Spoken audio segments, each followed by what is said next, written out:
सुनो, जो मैंने कमेटी डाली थी ना, वो मेरी कमेटी निकल गई है। ये लो, उस कमेटी के 1 लाख रुपए इसे अलमारी में रख दो। अरे वाह, हमारी कमेटी निकल गई।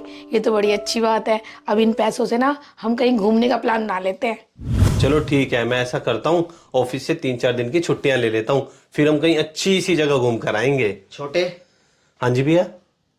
छोटे, तेरे पास 70-80 हज़ार रुपये पड़े होंगे। मैं सोच रहा हूँ अपने रेस्टोरेंट में ना वॉलपेपर चेंज कर दूँ और कुर्सी टेबल वही बहुत पुराने हो गए हैं, उनको भी चेंज कर दूँ। तो ये तो पता ही है, मेरे रेस्टोरेंट के साथ में एक नया रेस्टोरेंट और खुल गया है, और जब से वो नया रेस्टोरेंट खुला है ना, तब से मेरे रेस्टोरेंट पे ग्राहक आना बहुत ही कम हो गया है। इसलिए छोटे, मैं सोच रहा हूँ अपने रेस्टोरेंट को ना थोड़ा सा अपडेट कर दूँ। हाँ भैया जी, ये तो बात सच है कि आजकल दिखावे का जमाना है। जो आपके साथ में रेस्टोरेंट खुला है ना, वो देखने में बहुत सुंदर है। हाँ छोटे, तभी मैं चाहता हूँ अपने रेस्टोरेंट को ना थोड़ा सा अपडेट कर दूँ, तभी ग्राहक आएंगे और उन्हें बैठ के अच्छा लगेगा। इसलिए छोटे, मुझे ना 70-80 हज़ार रुपये की ज़रूरत है। मैं तेरे को ना 2 महीने तक वापस कर दूंगा। अच्छा भैया जी, आप अरे भैया, हमारे पास कहाँ पैसे हैं? होते तो आपको मना थोड़ी ना करते। आपको पता तो है हमारे भी कितने खर्चे होते हैं। चलो कोई बात नहीं, मैं कुछ और देख लेता हूँ। हद कर दी भैया ने भी। रेस्टोरेंट भैया अपने लिए चला रहे हैं या हमारे लिए चला रहे हैं? अगर इनके ग्राहक आना कम हो गए हैं तो रेस्टोरेंट बंद करके कुछ और काम क्यों नहीं कर लेते हैं? पैसा हम अपने लिए कमा रहे हैं, ना कि इनको देने के लिए। आप कुछ कहते, इससे पहले ही मैंने भैया को साफ साफ मना कर दिया। चलो ठीक है, तुम मेरे लिए खाना लगा दो। राजीव सुनो, आपने देवर जी से बात करी पैसों के लिए? हाँ डॉली, मैंने छोटे से बात की थी पैसों के लिए, लेकिन छोटे की तरफ से ना हो गई है। शायद उसके पास पैसे नहीं होंगे। क्या राजीव, देवर जी ने पैसे देने के लिए मना कर दिया? लेकिन देवर जी की तो इतनी अच्छी सैलरी है। अभी थोड़े दिन पहले ही प्रीति मुझे बता रही थी कि वो नई गाड़ी लेने वाले हैं। राजीव एक बात बोलूं, मुझे लगता है वो शायद हमारी मदद करना ही नहीं चाहते हैं। ठीक है डॉली, अब कोई हमारी मदद नहीं करना चाहता तो हम जबरदस्ती तो कर नहीं सकते। समझ तो वैसे मुझे भी आता है। चलो जाने दो राजीव, लगता है वो लोग हमारी मदद ही नहीं करना चाहते हैं। मतलब निकल जाने के बाद ना, वैसे भी इंसान ना किसी का एहसान याद नहीं रखता है। तो देवर जी भूल गए हैं आपने कितनी मुसीबतों से उनको पढ़ाया लिखाया है, और आपने अपने बारे में ना सोचते हुए हमेशा अपने छोटे भाई के बारे में सोचा है। और उन्होंने क्या किया राजीव, आज मुसीबत के समय हमसे उन्होंने मुंह मोड़ लिया है। डॉली, मम्मी पापा के जाने के बाद मैंने हमेशा छोटे को अपने बच्चे की तरह पाला है। अब वो मेरी मदद नहीं करना चाहता तो डॉली, वो उसकी मर्जी।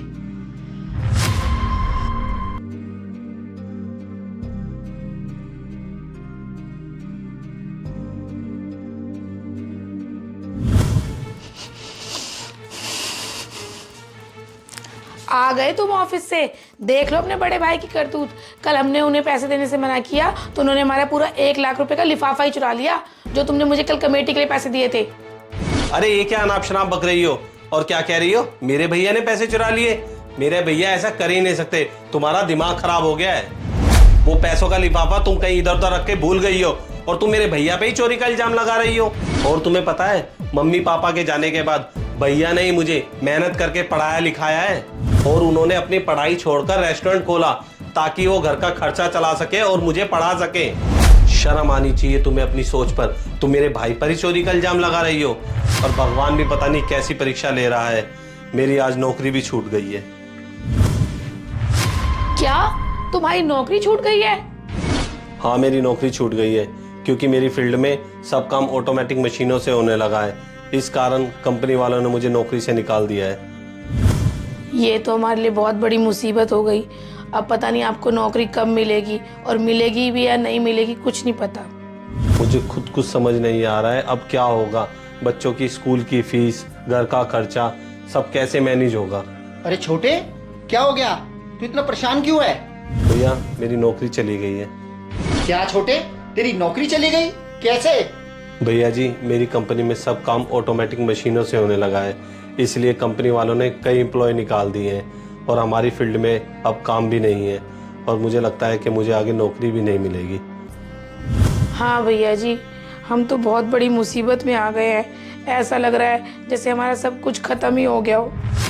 अरे ऐसे कैसे सब कुछ खत्म हो गया है? अभी मैं हूँ, और मेरे होते हुए ना तुम्हें ज्यादा टेंशन लेने की जरूरत नहीं है। मुझसे जितनी मदद होगी मैं तुम लोगों की उतनी करूंगा। भैया, हमें पता है आप हमारे साथ हो, पर हम किस मुंह से आपसे मदद मांगे? किस मुंह से मांगेगा क्या मतलब है? छोटे, तेरी नौकरी नहीं रही तो क्या हुआ, मेरा रेस्टोरेंट तो है। तू पढ़ा लिखा है इसलिए शायद तुझे रेस्टोरेंट के छोटे मोटे काम करने में शर्म आएगी। तो इसमें ऐसा करेंगे, तू काउंटर पे बैठ जाइयो और रेस्टोरेंट के छोटे मोटे काम मैं कर लिया करूंगा। तू आज से मेरे साथ रेस्टोरेंट ही चला कर। और एक बात बताऊं छोटे, मुसीबत के टाइम पर ही पता चलता है कौन अपना है और कौन पराया। भैया जी, आपने मुझे हमेशा ही सपोर्ट किया है, लेकिन मैं आपकी ज़रूरत के टाइम पे आपके काम ना आ सका। मुझे ऐसा नहीं करना चाहिए था। मम्मी ये लो। अरे बेटा, ये लिफाफा तुम्हारे पास कहाँ से आया? मम्मी गलती से आपने मेरे स्कूल बैग में रख दिया था, तो अब मैं खेलने जा रही हूँ। देखा प्रीति, मैंने तुमसे पहले ही कहा था, तुमने पैसों का लिफाफा गलती से इधर उधर रख दिया होगा। भैया जी, मुझे माफ कर दीजिए, मैंने आपको गलत समझा।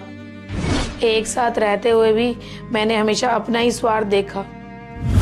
और भैया जी, आप बिल्कुल सही कहते हो कि मुसीबत के समय ही पता लगता है कि कौन अपना है और कौन पराया। हाँ भैया जी, प्रीति बिल्कुल ठीक कह रही है। और आपको रेस्टोरेंट अपडेट करने के लिए 70-80 हज़ार रुपये चाहिए थे ना? ये भैया जी, इसमें 1 लाख रुपए हैं, ये आप रख लो।